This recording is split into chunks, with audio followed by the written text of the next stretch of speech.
সাল 2003 আমেরিকার new York শহরে পুলিশের একটা ইন্টারোগেশন রুম। টেবিলের এক পাশে বসে আছে তদন্তকারী অফিসার, আর অন্য পাশে বসে আছে একটা অদ্ভুত লোক। লোকটার নাম অ্যান্ড্রু কার্লসন। তদন্তকারী অফিসার অ্যান্ড্রুকে জিজ্ঞেস করে, আপনি এটা কিভাবে করলেন? আপনার প্রত্যেকটা ট্রেড এত নিখুঁত কিভাবে হতে পারে? আপনি কিভাবে বুঝলেন কোন কোম্পানির শেয়ারের দাম বাড়বে আর কোন কোম্পানির শেয়ারের দাম কমবে? অ্যান্ড্রু কিছুক্ষণ চুপ করে বসে থাকে, তারপর খুব শান্ত গলায় উত্তর দেয়, এসব আমার কাছে অজানা নয়, কারণ আমি ভবিষ্যৎ জানি।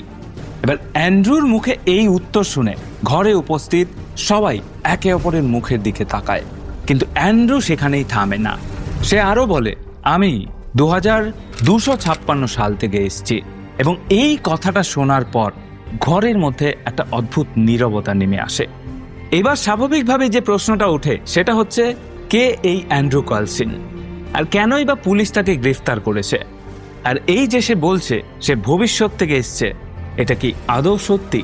আসলে মাত্র কয়েক সপ্তাহ আগেই অ্যান্ড্রু মাত্র $800 দিয়ে শেয়ার মার্কেটে ট্রেড করতে শুরু করে, এবং মাত্র কয়েক সপ্তাহের মধ্যেই সেই $800 বেড়ে হয়ে যায় প্রায় $350 মিলিয়ন।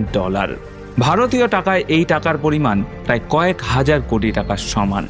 শুধু তাই নয়, সে যে কোম্পানির শেয়ারই কিনেছে প্রায় প্রত্যেকটাতেই বিশাল লাভ করেছে, এবং সেটা একবার দুবার নয়, বারবার। অ্যান্ড্রু ট্রেড ডিটেলস দেখে মনে হচ্ছিল সে আগে থেকেই জানতো কোন কোম্পানির শেয়ারের দাম ঠিক কতটা বাড়বে আর কোন কোম্পানির শেয়ারের দাম ঠিক কতটা কমবে। দেখুন, শেয়ার মার্কেট একটু ভালোভাবে জানলে মোটা অঙ্কের প্রফিট করা কোনো ব্যাপার না, কিন্তু প্রত্যেকটা ইনভেস্টমেন্টে এত কম সময়ে এত নিখুঁতভাবে সফল হওয়া, এইটা কোনোভাবেই স্বাভাবিক হতে পারে না। তাই সিইসি মানে সিকিউরিটিজ অ্যান্ড এক্সচেঞ্জ কমিশন পুলিশকে এই খবরটা দেয়, এবং তখনই পুলিশ অ্যান্ড্রুকে গ্রেফতার করে জিজ্ঞাসাবাদ শুরু করে। আর সেই জিজ্ঞাসাবাদেই অ্যান্ড্রু দাবি করে বসে সে 2256 সাল থেকে আসা একজন টাইম ট্রাভেলার। সে নাকি নিজের চোখে ভবিষ্যৎ দেখেছে, তাই সে ভবিষ্যৎটা জানে বলেই এত সহজে কোটি কোটি টাকা আয় করতে পেরেছে। এমনকি সে আরও দাবি করে এইডসের চিকিৎসা সম্পর্কেও তার কাছে খুব গুরুত্বপূর্ণ কিছু তথ্য আছে। তো যথারীতি তদন্তকারী অফিসাররা তার কোনো কথাই বিশ্বাস করে না, কিন্তু তার বিরুদ্ধে জালিয়াতিরও কোনো প্রমাণ পাওয়া যায়নি। তাই মাত্র কিছুদিনের মধ্যেই অ্যান্ড্রু জামিনে ছাড়া পেয়ে যায়, আর জামিন পাওয়ার পরপরই অ্যান্ড্রু কার্লসন হঠাৎ করে গায়েব হয়ে যায়, এবং এরপর থেকে তাকে আর কোনোদিন দেখা যায়নি। এবার সবার মনেই একটা প্রশ্ন আসে যে তাহলে কি অ্যান্ড্রু সত্যি একজন টাইম ট্রাভেলার ছিল, নাকি পুরো ঘটনাটাই একটা সাজানো গল্প? আর যদি সত্যিই সে একজন প্রতারক হয়ে থাকে, তাহলে এইভাবে হঠাৎ করে ভ্যানিশ হয়ে গেল কিভাবে? নমস্কার, আমি অপূর্ব, আর বায়োস্কোপ আলার আরও একটা নতুন ভিডিওতে আপনাকে জানাই স্বাগত। টাইম ট্রাভেল নিয়ে আমাদের সবার মনেই অনেক প্রশ্ন আছে, এবং শুধু আমাদের মতো সাধারণ মানুষ নয়, স্টিফেন হকিং থেকে শুরু করে অ্যালবার্ট আইনস্টাইন, বিশ্বের সেরা সেরা বিজ্ঞানীরাও এই প্রশ্নের পেছনে ছুটেছেন। আর সেজন্যই টাইম ট্রাভেল নিয়ে এটা আমাদের দ্বিতীয় ভিডিও। আজকের এই ভিডিওটায় টাইম ট্রাভেল নিয়ে এমন কয়েকটা সত্যি ঘটনার কথা বলবো, যেগুলো শোনার পর আপনার মনেও একবারের জন্য হলেও প্রশ্ন আসবে যে তাহলে কি টাইম ট্রাভেল সত্যি সত্যি সম্ভব? তাহলে চলুন আর দেরি না করে শুরু করা যাক আমাদের আজকের ভিডিও। কিন্তু ভিডিওটা শুরু করার আগে আপনাদের সবার উদ্দেশ্যে আমার একটা ছোট্ট রিকোয়েস্ট, যারা যারা আমাদের এই চ্যানেলটাকে এখনো সাবস্ক্রাইব করেননি, বিশ্বাস করুন আমরা চেষ্টা করছি যত তাড়াতাড়ি সম্ভব ভিডিও নিয়ে আসার, তাই আপনাদের একটা সাবস্ক্রাইব আমাদের কাছে কিন্তু বিরাট বড় মোটিভেশন। তাই প্লিজ যারা যারা আমাদের ভিডিও দেখেন এবং আমাদের ভিডিও ভালো লাগে কিন্তু এখনো চ্যানেলটাকে সাবস্ক্রাইব করেননি, তারা প্লিজ আমাদের এই চ্যানেলটাকে সাবস্ক্রাইব করে দেবেন। তাহলে চলুন ভিডিও শুরু করা যাক। সাল 2000, ইন্টারনেটে হঠাৎ করে একজন রহস্যময় ব্যক্তি সবার নজরে আসে। প্রথমে কেউ তাকে সেরকম গুরুত্ব দেয়নি, কারণ ইন্টারনেটে অদ্ভুত দাবি করা কোনো নতুন কিছু নয়। কিন্তু কিছুদিন পর সেই লোকটাই এমন একটা কথা বলে বসে যা হাজার হাজার মানুষের নজর কেড়ে নেয়। সে বলে তার নাম জন টিটার, আর সে এসছে 2036 সাল থেকে। এবার স্বাভাবিকভাবেই বেশিরভাগ মানুষ তার কথা বিশ্বাস করেনি। কেউ হাসাহাসি করে, আবার কেউ তাকে পাগল বলে, আবার কেউ ভাবে লোকটা মজা করছে। কিন্তু জন টিটার থামে না। সে একের পর এক এমন সব তথ্য দিতে শুরু করে যেগুলো সত্যি সত্যি মানুষকে রীতিমতো ভাবিয়ে তোলে। জনের দাবি অনুযায়ী 2036 সালের পৃথিবী একেবারেই আজকের পৃথিবীর মতো নয়। তখন অলরেডি অনেক কিছুই বদলে গেছে, মানুষের জীবন বদলে গেছে, সমাজ বদলে গেছে। আর 2036 সাল থেকে তাকে একটা বিশেষ মিশনের জন্য এখানে পাঠানো হয়েছে। তাকে তার টাইম মেশিনে করে 1975 সালে যেতে হবে একটা পুরনো কম্পিউটার আনার জন্য। সেই কম্পিউটারের নাম IBM 5100। তার কথা অনুযায়ী ভবিষ্যতে এই কম্পিউটারটার একটা বিশেষ দরকার পড়েছে, তাই তাকে অতীতে গিয়ে সেটা নিয়ে আসতে হবে।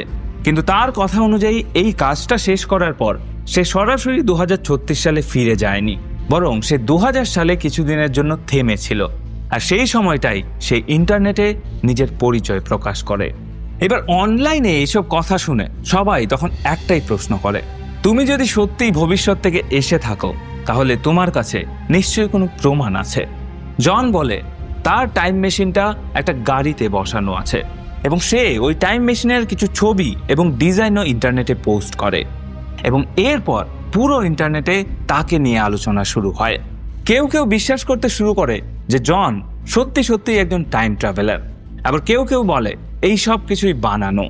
কিন্তু যত দিন যায় জনকে নিয়ে মানুষের কৌতূহল তত বাড়তে থাকে। হাজার হাজার মানুষ তখন জনের একটা নতুন পোস্টের অপেক্ষা করতে থাকে। তখন সবাই জানতে চায় জন আর কি কি জানে, সে কি আদৌ ভবিষ্যৎ দেখেছে নাকি সবাইকে বোকা বানাচ্ছে।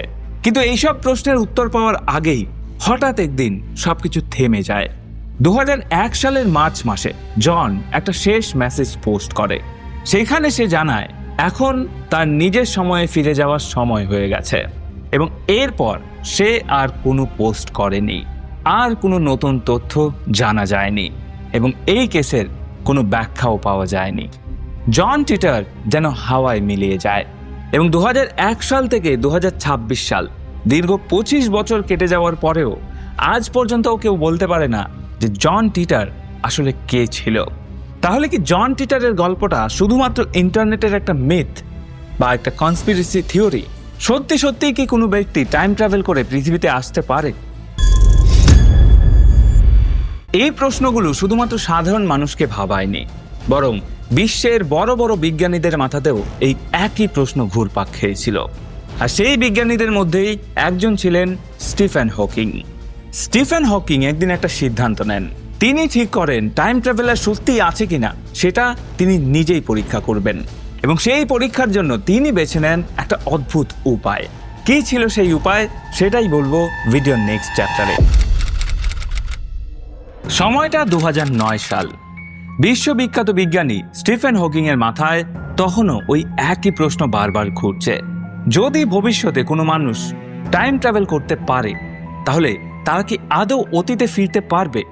এই প্রশ্নের উত্তর খুঁজতেই তিনি একটা অদ্ভুত এক্সপেরিমেন্ট করার সিদ্ধান্ত নেন এবং সেই এক্সপেরিমেন্টের জন্য তিনি বেছে নেন এমন একটা উপায় যেটা এর আগে কেউ কোনোদিন ভাবেনি।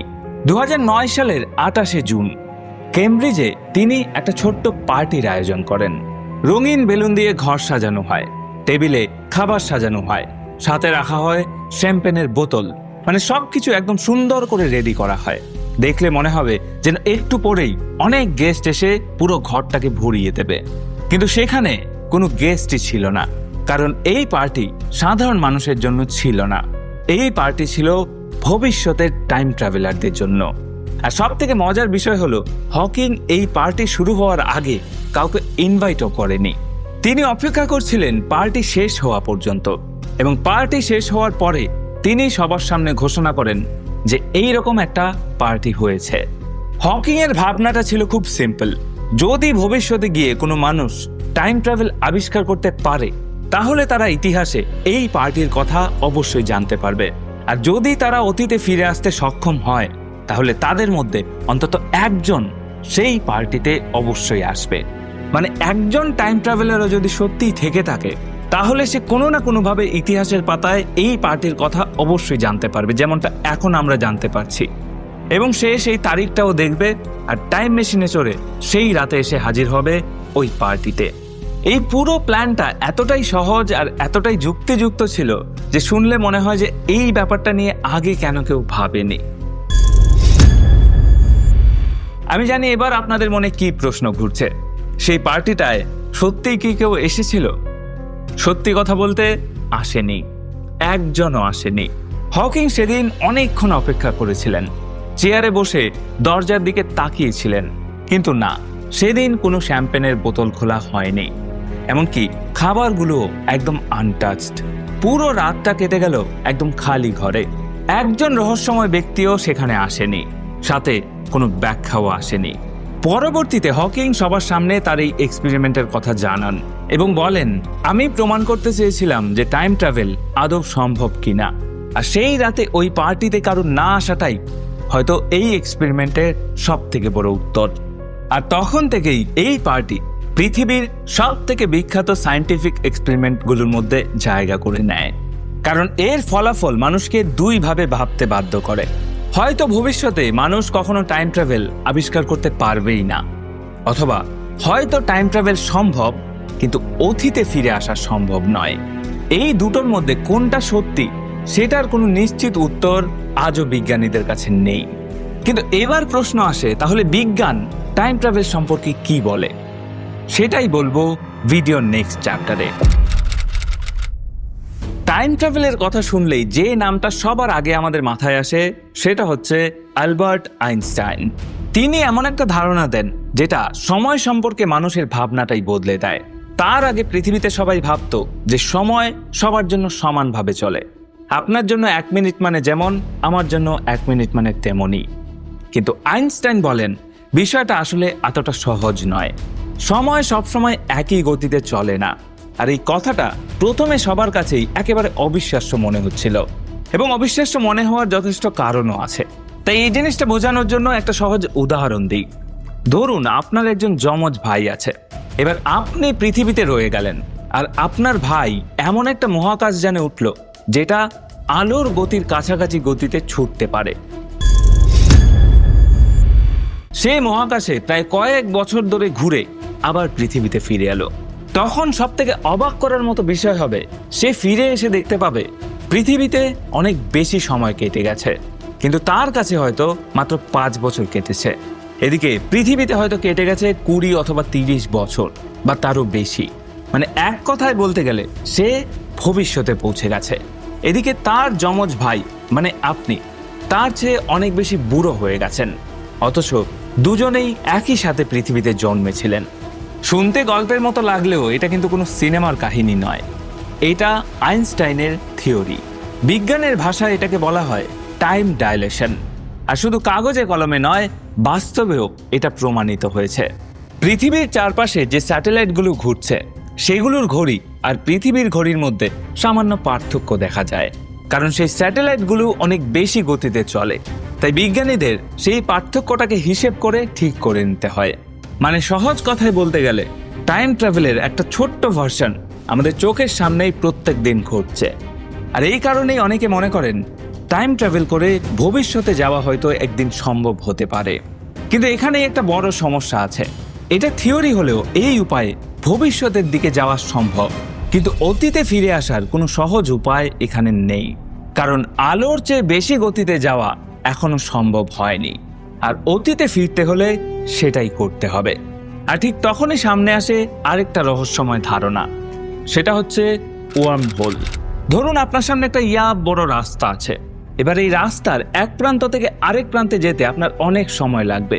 এবার সেই রাস্তাটাকে যদি ভাঁজ করে পয়েন্ট এ আর পয়েন্ট বি কে একই জায়গায় নিয়ে আসা যায়, তাহলে আপনার পয়েন্ট এ থেকে পয়েন্ট বি তে পৌঁছাতে হয়তো কোনো সময়ই লাগবে না। আর এই শর্টকাটটাকেই বলা হয় ওয়ার্ম হোল। বিজ্ঞানীদের ধারণা মহাবিশ্বের কোথাও কোথাও এমন কিছু পথ থাকতে পারে যেগুলো দুটো জায়গাকে দ্রুত যুক্ত করে দিতে পারে। আর কিছু কিছু বিজ্ঞানী মনে করেন যে এই ওয়ার্ম হোল শুধুমাত্র জায়গা নয়, দুটো সময়কেও যুক্ত করে দিতে পারে। মানে একটা সময় থেকে আরেকটা সময়ে যাওয়ার দরজার মতো কাজ করতে পারে এই ওয়ার্ম হোল। স্বয়ং আইনস্টাইন তার থিওরি অফ রিলেটিভিটিতে ওয়ার্ম হোলের সম্ভাবনার কথা উল্লেখ করেছিলেন। পরবর্তীতে বিজ্ঞানী কার্ল সেগান আর কিপ থর্নো এই নিয়ে গভীরভাবে গবেষণা করেছেন। তাদের মতে যদি কোনোভাবে একটা স্থিতিশীল ওয়ার্মহোল তৈরি করা যায় তাহলে তাত্ত্বিকভাবে সময়ের মধ্যে ভ্রমণ করা সম্ভব হতে পারে। কিন্তু এখানে একটা কথা মনে রাখা দরকার, আজ পর্যন্ত কেউই কোনো ওয়ার্মহোল দেখেনি, কেউ এর ভেতর দিয়ে ভ্রমণও করেনি। তাই এগুলো শুধুমাত্র একটা সম্ভাবনা, এবং এই সম্ভাবনাগুলো বিজ্ঞানের খাতায় আছে, কিন্তু বাস্তবে তার কোনো প্রমাণ এখনো অবধি পাওয়া যায়নি। কিন্তু বলা যায় না ভবিষ্যতে পাওয়া গেলেও যেতে পারে।